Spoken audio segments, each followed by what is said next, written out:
Hello everybody, my name's David Oakley, Senior Pastor of Westroad Church and Wesley Community Church, and just delighted you can join us once again as we're engaging in this new series called Huge Words for a Hurting World. And one of our huge words today is relating to this idea of greatness. How can you and I discover greatness? That's my key question, if you like, for today. How can you and I discover greatness? Of course, on the picture which you're going to see on the PowerPoint slide, we've got the great British flag, Great Britain.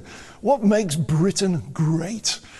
And often when we think about greatness, it's accumulation of stuff, isn't it? It's power, it's impact, it's all these kinds of things.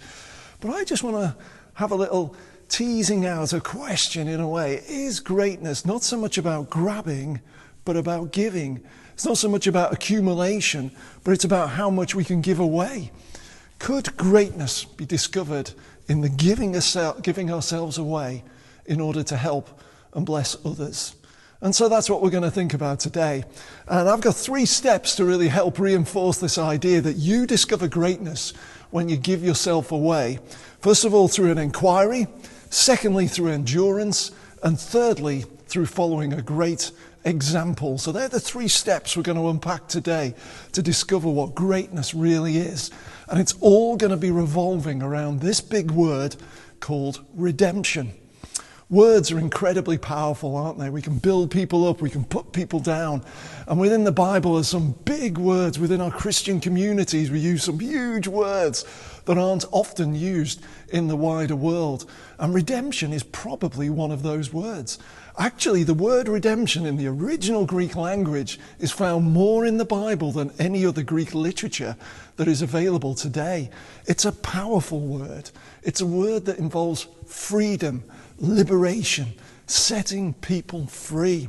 It's this idea of buying back somebody's freedom. It's the idea of paying a price in order that someone is liberated. You could imagine this scenario perhaps in some of the old world cultures where slavery dominated and people had to buy their freedom. They had to pay a price in order to be set free from the bondage of sin. Perhaps in more modern day language, this idea of paying a ransom. Perhaps someone has been taken hostage. Perhaps they're imprisoned in some way.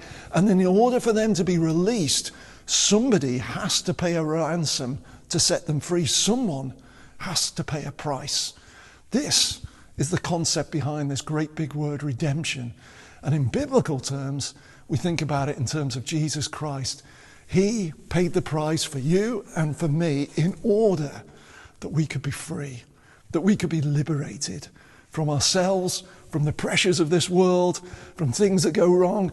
Jesus is the one who pays the price to set us free. And so we're going to explore this, because through this we can discover greatness as a result of discovering this idea of redemption. The way we're going to unpack this a little bit today is by looking into the Gospel of Mark. The Gospels are 4 accounts about the life and ministry and work of Jesus Christ. They're from different angles, different perspectives, and we're going to look at the one written by Mark, who basically recorded an eyewitness account from one of the very best friends of Jesus called Peter. And the angle that Peter, through Mark, gives us is that Jesus came to serve. Jesus came to give himself away. Mark doesn't particularly write this gospel account to prove anything. He just writes it to set it up as a role model example for us to follow and to see what was achieved through the life and ministry of Jesus. And we're going to jump in round about Mark chapter 10, roughly halfway through the book, where we're going to see that Jesus turns upside down all concepts of greatness and how we discover greatness. All ideas about riches, grabbing, accumulation. Jesus turns upside down and said, no, greatness is discovered in the giving away, not the grabbing. And so that's what we're going to explore around about Mark chapter 10 in this conversation with the followers of Jesus as they have this discussion about what it is to be great. We're going to see, first of all, that this idea of discovering greatness starts with an inquiry. It starts with a question.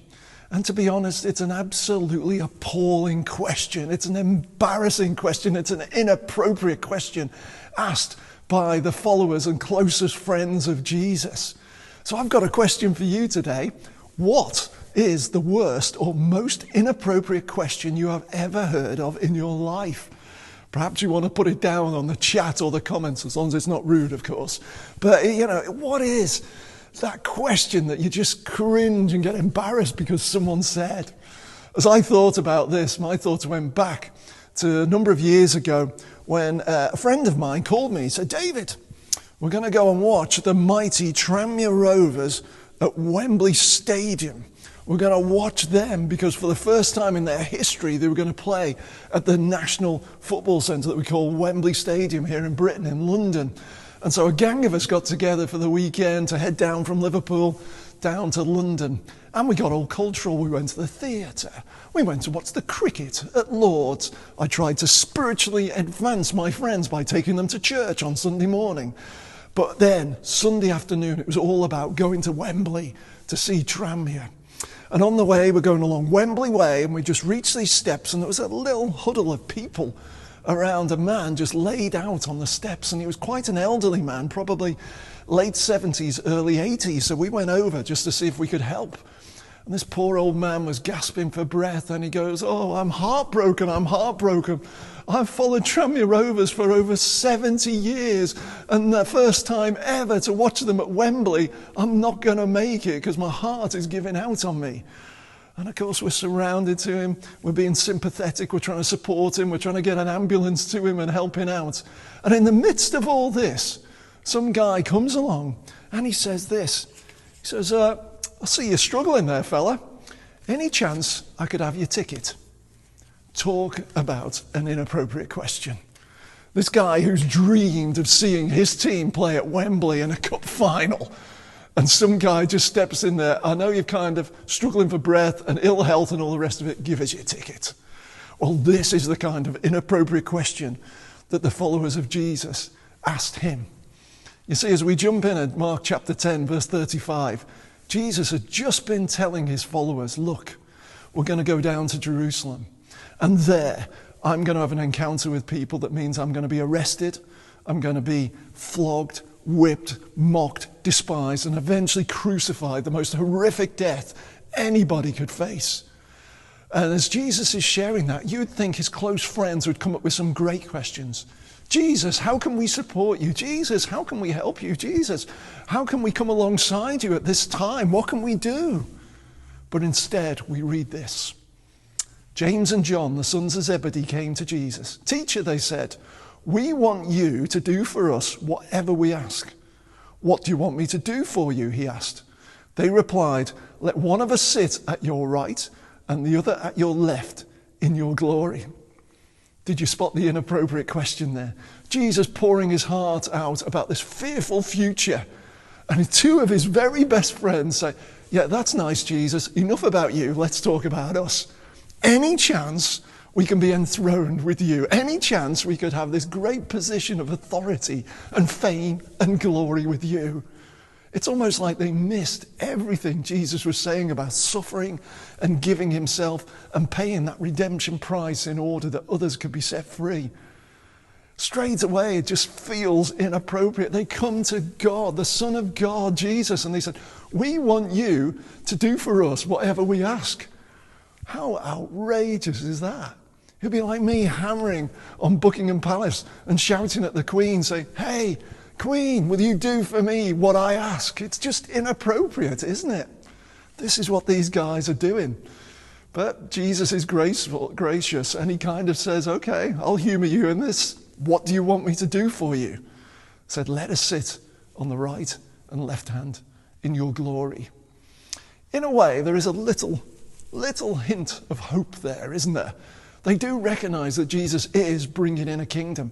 In their mind, that's why he was going to Jerusalem. He'd been based in the northern part of Israel, doing miracles, brilliant teaching, hugely popular, and if you like, safe there. But now he's going into the center, Jerusalem, the capital city, the center place where the Roman authorities were. And there, this anticipation of the followers of Jesus, right, the Messiah is going to bring in this great political kingdom. We're going to overthrow the Romans. We're going to have our empire back. It's going to be great, and we want in. And of course, Jesus was presenting the absolute opposite. Instead of grabbing power, he was about giving it away. These followers of Jesus, they wanted the fame and glory. They wanted Jesus plus some stuff. Is that your approach as you think about Christianity, as you think about greatness, as you think about a relationship with Jesus? Jesus, I love it that you're in my life, but I want something else as well. Or is just belonging to Jesus enough? This is the challenge of these words, because belonging to Jesus is the key to this idea of greatness, as we shall see. Second part of this, then, is the sense of endurance. Step 2 to greatness requires endurance. Yes, you may have asked a great question, or you may have asked a rubbish question, but either way, as you start to see an answer emerge that could lead us to discovering greatness, it is going to require endurance. You think about the people we consider to be great today, perhaps a great musician, great artist, great sports people, great business leaders. Chances are they've had to sacrifice so much to get there. They've had to endure. They've had to battle through a number of things. They've gone through hurt and pain in order to achieve their greatness. So my question is now, what are you prepared to endure in order to discover greatness? What are you prepared to go through to discover greatness? James and John were asking for some great throne with Jesus in his empire. Jesus says, okay, let's chat about what it's going to cost for you guys to even be considered for this position. Let's jump in Mark 10, 38 to 40. Jesus said, you don't know what you're asking. Can you drink the cup I drink or be baptized with the baptism I am baptized with? We can, they answered. Jesus said to them, you will drink the cup I drink and be baptized with the baptism I am baptized with. But to sit at my right or left is not for me to grant. These places belong to those for whom they have been prepared. So Jesus starts to say, yeah, I'm kind of excited you're getting into kingdom. I'm kind of excited you're seeing glory here, boys. But it's going to cost for you to get there. There's going to be something to be endured. And Jesus describes this endurance in these symbols of a cup to be drunk and a baptism. Later, towards the end of this service, we're going to drink out of a cup. And it's part of the symbol of the suffering of Jesus. And that's what the cup means from Old Testament and the second part of the Bible, New Testament times. The cup is a symbol of suffering. And in our case, as we think about Jesus, it's the picture of the blood that was poured out on the cross. So this first symbol is suffering. The second symbol is this idea of baptism. This is something somebody does as a public declaration that they want to follow Jesus. If you were to look over my shoulder now, behind us there, we have a baptistry. So there we open up the floorboards, and there is a small pool. And when people say they want to follow Jesus, we baptize them. There's no sprinkling. There is a complete and utter immersion takes place there. You know, we virtually drown the people. We put them underwater, and they emerge up out of that immersion. So you see this picture of a cup representing suffering, and we see a picture of baptism representing immersion. So what's Jesus saying here? You're saying, you want that glory, boys? Well, you better immerse yourself in suffering. Wow. Talk about endurance. Talk about a price to be paid. Jesus is basically saying, this is what I'm going to have to do to experience greatness and glory. Are you prepared to come with me and even be immersed in suffering? These guys, of course, didn't have a clue when they said, yeah, we can, bring it on, Jesus. We're northern fishermen, we can take on anything. They had no idea. And actually, later in life, history shows that they did go through this immersion in suffering. They were in prison, they were beaten, they were killed for their faith. They became martyrs. So they did actually go through this. But Jesus at the end just really clarifies this. He says, you know what? The throne on the right and the left, it's not mine to give. Remember, Jesus in this role, he's here to serve. Servants do not usurp their authority. Basically, it was God the Father's role to allocate these kinds of privileged positions. And Jesus said, as part of being giveaway, as part of being this redeemer, it's not my job to usurp what has been allocated for other people. So yeah, do you want to be great? Well, it's going to cost. There could well be an immersion in suffering.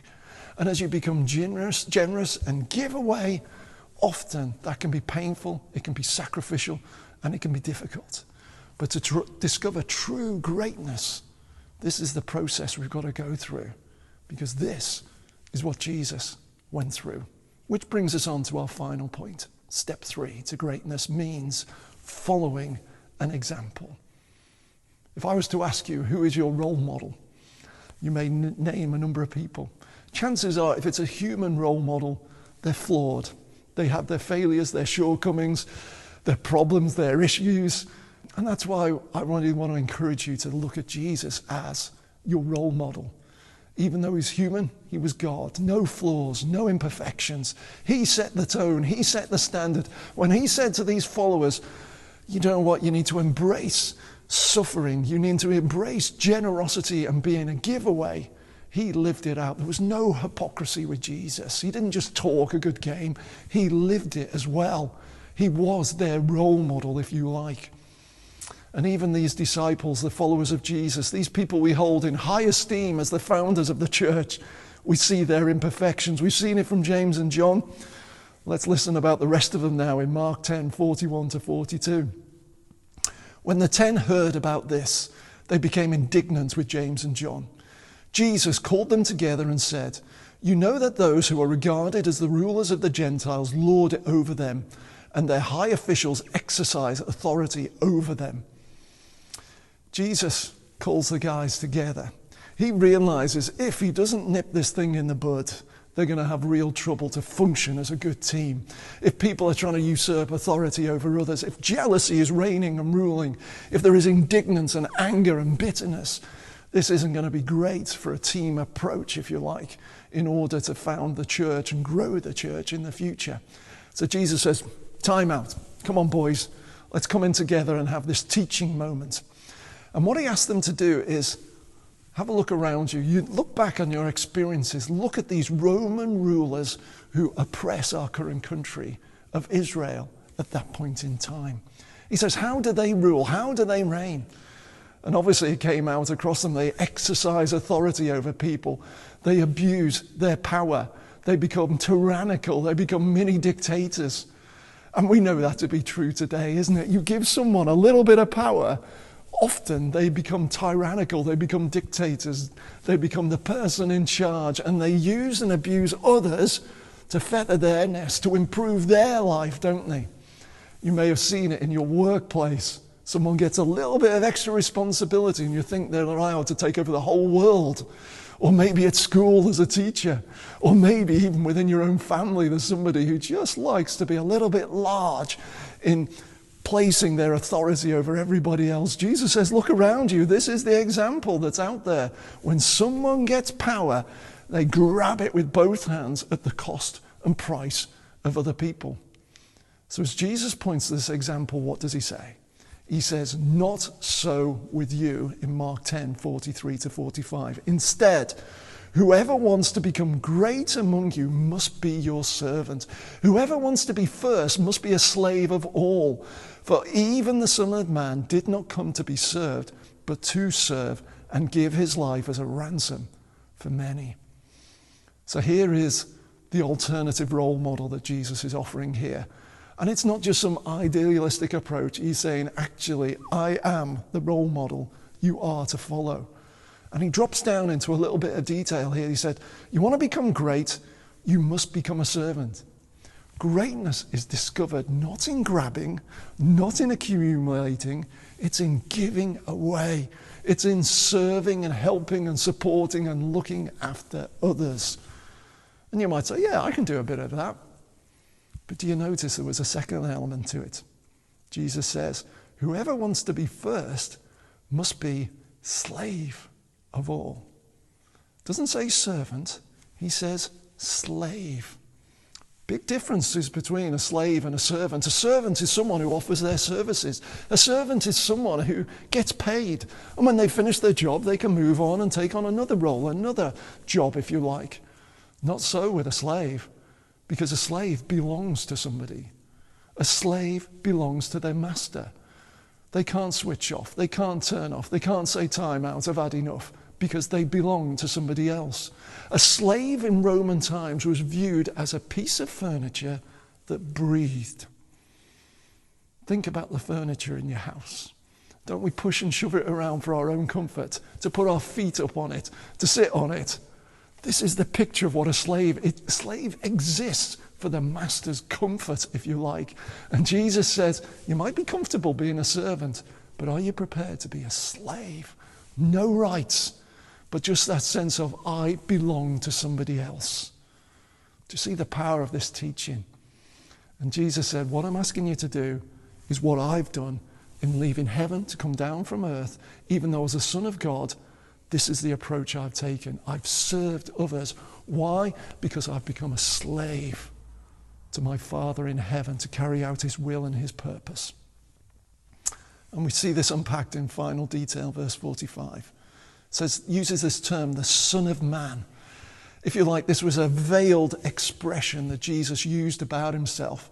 He didn't want everybody to know that he was God, because he knew the way people would approach him and ask him for stuff as though he was some kind of vending machine or genie in the bottle, a bit like James and John did. Oh, well, if we just rub the bottle in the right way, the genie will give us what we want. No, Jesus used this description of himself to emphasize his humanity. He was God, but he chose to be known as the Son of Man. He never played that card, don't you know who I am? Have you ever tried that? Perhaps used your position to jump ahead of the line, to get some kind of privilege. Don't you know who I am? Don't you know what I do? Jesus never played that card, even though he was God. He chose to be identified as humanity. And he didn't come to be served as God. He was used to being served. The angels served him. Beings, spiritual beings were there serving him in heaven. Set all that aside to serve others, to be giveaway, to help others. His focus wasn't on himself. It was always on others. And ultimately we saw this in his expression of giving his life as a ransom for many. That picture of that word ransom, that paying the price. It wasn't some financial price. It was the price Jesus paid. He did not rescue himself so that you could be rescued. When he went to that cross, he took your place, my place. And this is the picture that's here as a ransom for many, this substitution that took place. He took your place. He took my place. He took the punishment you should have received, I should have received, for our selfishness and our wrong ways. He said, no, I will do it. The death of one led to the liberation and freedom of the many. And if you're a follower of Jesus today, that is your position. That's what you can enjoy. You belong to Jesus. And if we're going to have a master in our life, is there a better master to have than Jesus? The one who gave himself, the one who loved us so much, he sacrificed himself. This is this beautiful picture of greatness. This is the picture of redemption. And this is what we're going to need as we emerge out of lockdown in these coming days. So, in conclusion, a call to action. What of yourself will you give this week in order to be great? No more grabbing, but giving, even if it costs a ransom. Is there something you can specifically do this week in which it's not about grabbing, it's about giving? And as a result of that, you start on the pathway of greatness. You start on the pathway of becoming more and more like Jesus. What an incredible, powerful difference that would make in our world. Instead of grabbing, instead of accumulating, instead of looking after ourselves, we start to embrace the role model of Jesus in being giveaway, generous, and kind to others. What will you pledge today to do in this coming week to be less of a grabber and more of a giver? I'm conscious that all this stuff is upside down, countercultural, radically different, and it might need some extra thinking on that. And we've got lots of resources and opportunities to help you unpack this even further. If you go onto the West Road website, you'll find questions and resources that we can use in small groups or to go along with this message. Please feel free to contact care@westroad.online.church if you have further questions. And also, following this broadcast, we're going to do a question and answer session on a Sunday afternoon that is then repeated throughout the week, unpacking this idea of what we've been talking about today, how we can discover greatness, how redemption is a pathway to greatness. So if you've got questions, please just write them in the chat, write them in the comments, send them through on email, and myself and Victor Jack will try and unpack some of those questions along with our youth and young adult worker Alice later today. We'd love you to join us on that broadcast. And please, don't keep this stuff to yourself. This is transformational stuff. Subscribe, invite, like, share this message to others. We want to get the good news of Jesus out there so that people have their minds changed about what true greatness is. Instead of grabbing, it's about giving. Imagine the impact that could have on our world. So, to finish, let's zoom in on that final, ultimate sign of greatness and giving. It's the cross. And that's why we celebrate communion every week here at West Road and Wesley Community Church. We want to get our thoughts back on Jesus, our Redeemer, our Saviour, the one who paid the price. Remember those words in Mark 10:45. For even the Son of Man did not come to be served, but to serve, to give his life as a ransom for many. And so that's why we take bread. It's a picture of the body that was broken. It was a picture of a body given for us. Remember that expression of that substitution that took place. The body that was broken for you and for me. So in a moment, let's eat together. We've already talked about the cup. We said this is a symbol of suffering. It's a symbol of the blood, so it's juice, wine, or whatever you feel comfortable drinking. But again, in partaking of this, we're identifying with the suffering of Jesus. We're giving thanks for that blood that was shed on our behalf as this ransom price so that we could be free and liberated and belong to God's family in heaven. Beautiful symbols, symbols of redemption, symbols of a price that was paid. So in a moment, I'm going to pray, and then we'll partake in these symbols as a reminder. True greatness is found in giving. True greatness is found in our Redeemer, Jesus. Let's pray together. Father, I thank you for sending Jesus to pay the price for my and my fellow people's sins and failures, shortcomings. Thank you, you went to that cross. Thank you for redeeming us. Thank you for paying the price so that we could be free. We're conscious it cost you your life. Your body was sacrificed, and as a result of that sacrifice, blood was shed. And we want to pause, stop, give thanks for that wonderful redemption sacrifice, the epitome of greatness, the ultimate giveaway gift to humanity. Father, if there's any watching today who haven't said yes to this gift, help them right now to say yes. Thank you. Thank you for this gift. Thank you, Jesus. Amen. And so this idea, breaking of bread, drinking of wine and juice, it really is for those who belong to Jesus. So as I've just prayed, if you don't belong to Jesus, please take that step now. Ask him into your life. Just say, Jesus, please come into my life. Please forgive me. And for those who have taken that step, let's take the bread. Let's break it and let's eat together with thankful hearts for that ransom price that was paid.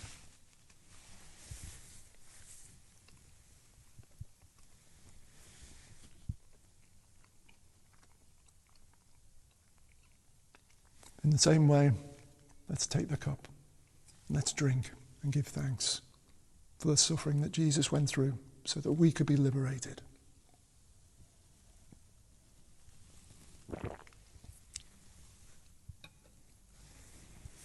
So today we started off with a question. How can we discover greatness? And we're finishing off at the cross. It seemed like a place of defeat. It seemed like a place where evil had overcome goodness. But actually it was a place of triumph. It was a place of redemption for you and for me. God bless you.